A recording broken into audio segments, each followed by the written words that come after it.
I'm joined in the studio by Mark Peake with his candidacy for the Senate District 8 spot, Republican. Thanks so much for being in here. Mark, thank you for having us. I love coming here, love talking to you. Absolutely wonderful. Governor Youngkin has floated the idea of a 15-week abortion ban, which you know all about. Is that something you support, and why? Let's start at the beginning. Okay. Roe versus Wade.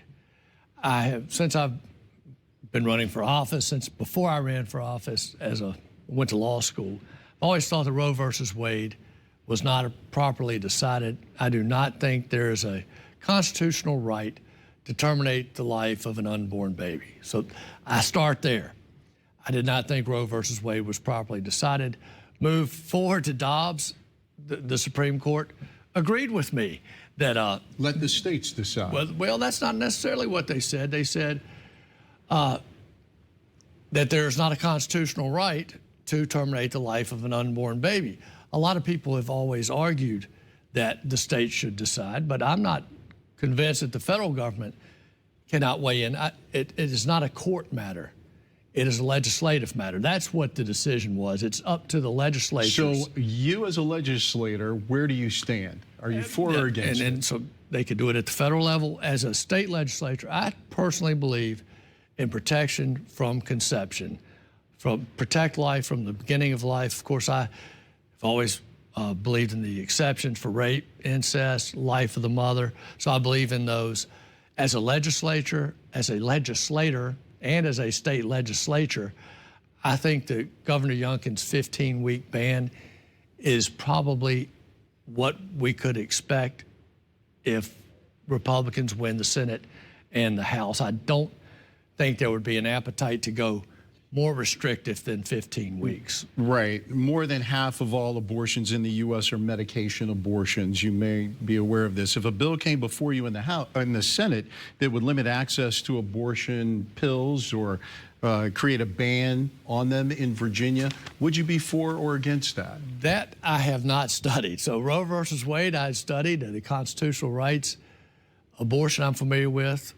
The pill aspect, I think, is relatively new, the medication abortion. So it's been around for a while. I know a while, but we've never really addressed it legislatively, I guess, because Roe versus Wade was always intact. So I will have to study that issue. I cannot give you a concrete answer until I look, but it would have to be in line with, if we pass the bill at 15 weeks, that medication abortion with no abortions after 15 weeks. Education and transgender children. The state administration, as you know, adopted a model policy on this for Governor Youngkin. Virginia will require trans and non-binary students to out themselves to their parents, to obtain permission to be called by their name, pronouns, and to use the correct bathroom. Something you support? Yes. And if you've heard the evidence, our transgender students have an incredibly high suicide rate because they're terribly confused. Their minds are telling them they're a different sex than their body actually is.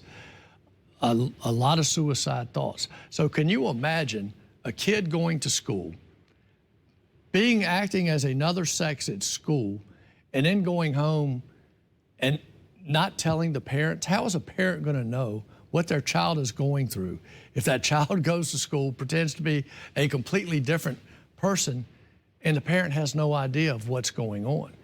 You can't take an Advil to school without getting in trouble and kicked out of school. You can't take a prescription medicine to school without getting in trouble. And yet you want your child to be able to pretend to be a completely different sex than they were born and not tell the parents. Parents should know absolutely everything about their child in school. Running out of time here, but I want to get. Was I clear enough on that? You have been. I want to get to an economy question real quick.